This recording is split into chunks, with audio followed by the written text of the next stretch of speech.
Hello, जय हिंद साथियों। कैसे हैं आप सभी? उम्मीद है आप सभी स्वस्थ होंगे और अच्छे से आप लोगों की तैयारी चल रही होगी। स्वागत है आप सभी का आपके अपने परिवार लक्ष्य वर्दी में। साथियों, इस क्लास में हम लोग हिंदी के वही क्वेश्चंस डिस्कस करते हैं जो क्वेश्चंस पिछले वर्ष किसी न किसी परीक्षा में आए हुए हैं। तो आप किसी भी एग्जाम की तैयारी कर रहे हैं जिसमें आपकी हिंदी से क्वेश्चंस पूछे जाते हैं, आप सभी एग्जाम्स के लिए ये क्लास ले सकते हैं। तो साथियों, बिना किसी देरी के शुरू करते हैं आज की क्लास। आज की क्लास का आपका पहला क्वेश्चन है, टा ठा डा ढा इया ये किस वर्ग के वर्ण हैं? आपको बताना है टा ठा डा ढा ढा किस वर्ग के वर्ण हैं। तालव्य वर्ग है, मूर्धा है, कंठ है या फिर ओष्ठ है। ये आपके उनका उच्चारण स्थान आपको बताना है। मूर्धा से बोले जाते हैं, कंठ से बोले जाते हैं, ओष्ठ से बोले जाएंगे। तो बता देंगे आप लोग। देखो, तालव्य वर्ग कौन सा होता है? जो आपके चा वर्ग होता है ना, चा छा जा झा इया, ये होते हैं आपके चा वर्ग वाले। तालव्य से उच्चारण स्थान होता है। इसके बाद मूर्धा, मूर्धा में कौन से आते हैं? मूर्धा आपके क्वेश्चन का बिल्कुल सही आंसर जो टा वर्ग है, टा, ये आपके मूर्धा से बोले जाते हैं। इसके बाद कंठ से बोले जाते हैं कौन से? आपके का वर्ग के, का खा गा घा इंगा वाले। ठीक। होस्ट वर्ग में कौन से आते हैं? ये आते हैं आपका पा वर्ग। कौन सा? पा फा बा भा मा, ये आपके होस्ट से उच्चारण होते हैं। तो आपके क्वेश्चन का सही आंसर है ऑप्शन नंबर बी। क्लियर? अगला क्वेश्चन है आपका, रस निष्पत्ति की दृष्टि से भक्ति रस का आलंबन निम्नलिखित में से कौन नहीं हो सकता? नहीं पूछा है। भक्ति रस का आलंबन। अब देखो, आलंबन क्या होता है? आलंबन वो होता है जिस कारण मन में भक्ति के भाव उत्पन्न हो। आलंबन जिस कारण मन में जिस भी रस से संबंधित भाव उत्पन्न होते हैं वही आलंबन होता है। अब देखो, भक्ति किसके किसके प्रति होगी? देवता, ईश्वर, गुरुजन या फिर पुत्र। तो आप सभी को पता है देवता में भक्ति होती है, ईश्वर के प्रति भक्ति होती है, और जो हमारे आदरणीय लोग होते हैं उनके प्रति भी भक्ति होती है। लेकिन आपके क्वेश्चन का सही आंसर होगा ऑप्शन नंबर डी, पुत्र। पुत्र के प्रति क्या होगा? प्रेम होगा, वात्सल्य रस होगा, यहाँ पर भक्ति नहीं होगा। क्लियर? इसके बाद अगला क्वेश्चन है आपका, मोर का पर्यायवाची शब्द है। आपको बताना है मोर का पर्यायवाची। देखो, मोर के पर्यायवाची क्या क्या होते हैं? मयूर होता है ना। इसके बाद नीलकंठ भी होता है मोर का। एक नीलकंठ आपका मोर का भी होता है और भगवान शिव का भी होता है। शिखी भी होता है मोर का, शिखी। ये जो पर्यायवाची होते हैं मोर के होते हैं। ऑप्शन नंबर सी आपके बिल्कुल सही हो जाएगा। शापक किसका है? शापक यानी कि शक। रजनी, रजनी, विभावरी, रैन, रात्रि, ये सभी किसी के होते हैं? रात के होते हैं। घर, निकेतन, ग्रह, ये किसका होगा? घर का हो जाएगा। आपके क्वेश्चन का सही आंसर है ऑप्शन नंबर सी। साथियों, यदि क्लास आपको पसंद आ रही है तो क्लास को लाइक भी कर देंगे, साथ के साथ क्लास को शेयर भी कर देंगे। इसके बाद अगला क्वेश्चन है आपका, निम्नलिखित जोड़ों में से अन्य पुरुष वाले जोड़े को पहचानिए। अन्य पुरुष, आप सभी को पता है जो आपका पुरुषवाचक सर्वनाम होता है इसके तीन भेद होते हैं। एक आपका उत्तम पुरुष, कौन सा?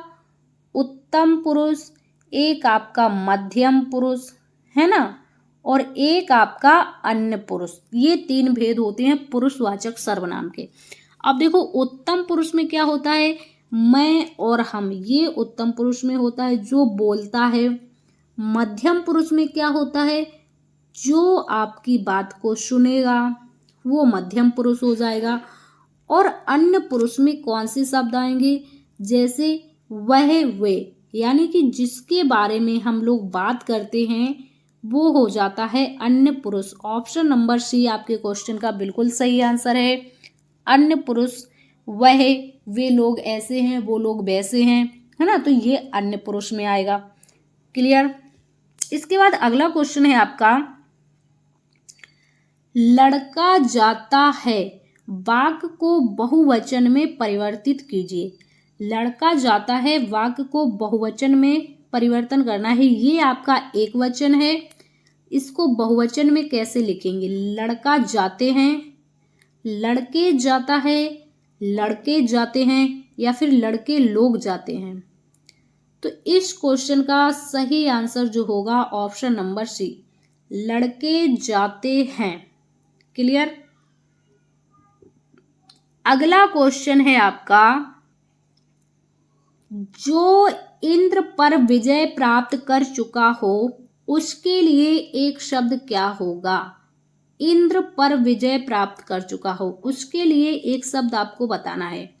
इंद्रजीत हो जाएगा, जितेंद्रिय हो जाएगा, इंद्रू हो जाएगा, या फिर चंद्रजीत हो जाएगा। तो इंद्र को जीतने वाला इंद्रजीत होता है, कई बार पढ़ चुके हैं हम लोग, है ना।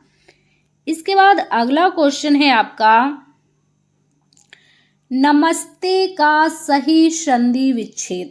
नमस्ते का सही संधि विच्छेद क्या होगा?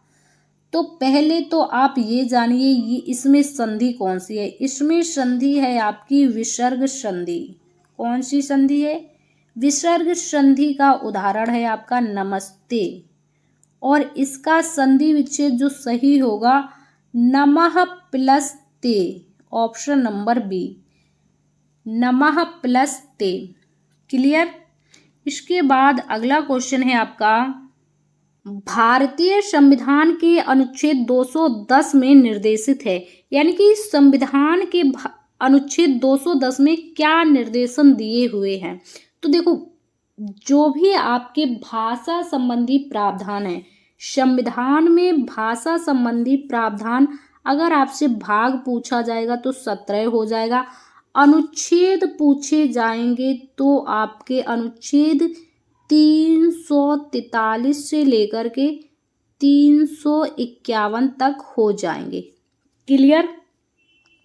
और 2 अनुच्छेद और हैं आपके, जो कि आपके 120 अनुच्छेद और अनुच्छेद 210, ये भी आपके भाषा संबंधी प्रावधान हैं इनमें। तो देखो, संसद में प्रयुक्त होने वाली भाषा के बारे में अगर बात करें, संसद में प्रयुक्त होने वाली भाषा के बारे में किस अनुच्छेद में उल्लेख है? तो ये अनुच्छेद है आपका 120। विधानमंडल में प्रयुक्त होने वाली भाषा के बारे में, ये आपके क्वेश्चन का बिल्कुल सही आंसर है। विधानमंडल में प्रयुक्त होने वाली भाषा के बारे में जो प्रावधान है ये अनुच्छेद 210 में है। इसके बाद राज्य की राजभाषा या राजभाषाओं के बारे में जो प्रावधान है इसका अनुच्छेद हो जाएगा 345। संघ की राजभाषा के बारे में ये अनुच्छेद है आपका 343। क्लियर। इस क्वेश्चन का सही आंसर है अनुच्छेद 210 में विधानमंडल में प्रयुक्त होने वाली भाषा के बारे में प्रावधान है। क्लियर। अगला क्वेश्चन है आपका, रात और संध्या के बीच की बेला के लिए सर्वाधिक उपयुक्त शब्द है गोधूल, गोकाल, गोरस या फिर गोचारण। आपको बताना है कौन सा शब्द सबसे ज्यादा उपयुक्त होगा। तो आपके क्वेश्चन का बिल्कुल सही आंसर होगा ऑप्शन नंबर ए। इस क्वेश्चन को कई बार इस तरह से भी पूछ लेंगे, वाक्यांश के लिए एक शब्द में पूछ लेता है, वो समय, क्या, वो समय जब चरवाहे